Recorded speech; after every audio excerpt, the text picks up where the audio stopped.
एक तो ये बताइएगा कि ये हमारे लिए बड़ा लकी चार्म होता जा रहा है मुल्तान का मैदान, एक ये, और दूसरा ये बताइएगा कि ये जो इफ्तिखार साहब का सरप्राइज आज आया है, थोड़ी नाराजगी भी हुई कोई 46-45वें ओवर में बॉबी और उनके दरमियान, तो वो क्या खलिश हो गई थी अचानक से? जब इतना अच्छा खेल रहे थे क्या कहा होगा बाबर आजम ने कि भाई सेंचुरी के लिए खेलो, इजी हो जाओ? नहीं, आई थिंक बाबर प्रॉब्ली अपने स्ट्रेटजी के मुताबिक कुछ चाह रहा होगा जो इफ्तिखार नहीं कर सका। लेकिन बात यह है कि इफ्तिखार को क्रेडिट जाता है। आपको याद है सुबह मॉर्निंग शो में भी बात हो रही थी कि सऊद शकील की बहुत जगह बन रही थी आज, क्योंकि एक लेफ्ट हैंडर है, इज और वो इफ्तिखार के जगह पर ही रिप्लेसमेंट, स्ट्राइक रेट बड़ी अच्छी है उसकी ओडीआई क्रिकेट में, टेस्ट मैचेस में जिस तरीके से वो खेला था। तो बात ये आ रही थी कि इफ्तिखार का एक स्कोर है 50 के ऊपर in ODI, that was 94 against New Zealand. Otherwise उसका सेकंड हाईएस्ट स्कोर जो था वो 32 था। वैसे वो टी20 में ही स्कोर, ठीक है, और टी20 में ही वो ज़्यादा स्कोर करता रहा है, लेकिन ओडीआई में उसका 94 के अलावा हाईएस्ट स्कोर वाज 32।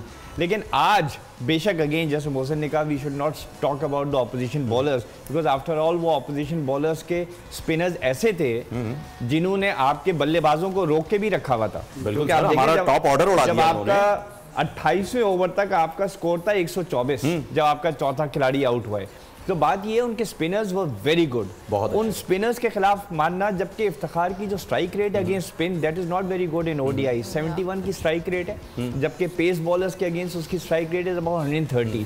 लेकिन उसने स्पिनर्स को जिस तरह खेला है, अपनी वीकनेस, सो कॉल्ड वीकनेस जो कही जाती थी कि स्पिनर्स के अगेंस्ट वो वीक है, आज उसने उस पर कमांड हासिल की और 3 विकेट 4 विकेट गिरने के बाद जो है वो अपनी प्रेशर में। और हाँ। नहीं, इफ्तिखार के बारे में ये बहुत चीज़ नोट की जाती है कि जब उनके पास बॉल ज़्यादा होती हैं खेलने को, जब उन्हें पता है कि अभी हमारे पास विकेट भी है, बॉल्स भी है, तो वो खुल के बड़ा खेलते हैं। आई थिंक ये आज भी सामने आया है। उसके बारे में कोई आपके पास स्टैट है कि वो जब उनके पास बॉल ज़्यादा थी तब उनका क्या स्कोर रहा है, क्या स्ट्राइक रेट रहा है? नहीं, मैंने आपको बताया ना, उनका सिर्फ एक ही स्कोर है above 50 in ODI cricket, that was 94। Otherwise उनका जो 94 से पहले जो हाईएस्ट स्कोर था वो 32 था। ये पहला सो टी20 उनको हमेशा ही कहा जाता है कि he is a T20 batsman because उनका टेम्परामेंट और पेशेंस लेवल बहुत कम है।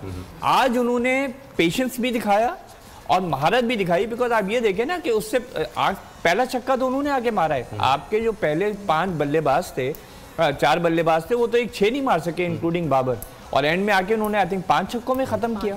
So he had very big sixes। अच्छा ये बताइएगा मोहसिन साहब, सिर्फ ऐड कर, हाँ आप ऐड कर दें और साथ में सवाल भी ले लीजिएगा इसी के साथ कि ये जो परफॉर्मेंस हुई है आज इफ्तिखार की भी, और हमारे जो मिडल ऑर्डर जिसको बहुत टारगेट किया जाता है कि हमारा मिडल ऑर्डर बिल्कुल भी स्टेबल नहीं रहता है, लड़खड़ा जाता है, 1 विकेट गिरती है लाइन से, दर दर सब गिर जाते हैं, लेकिन आज मिडल ऑर्डर ने बहुत अच्छा खेला, तो इंडिया के लिए बूस्ट मिलेगा हमें?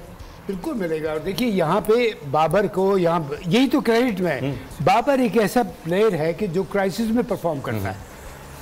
कंफर्टेबल कंडीशन में तो कोई भी जाके 50-100 कर सकता है।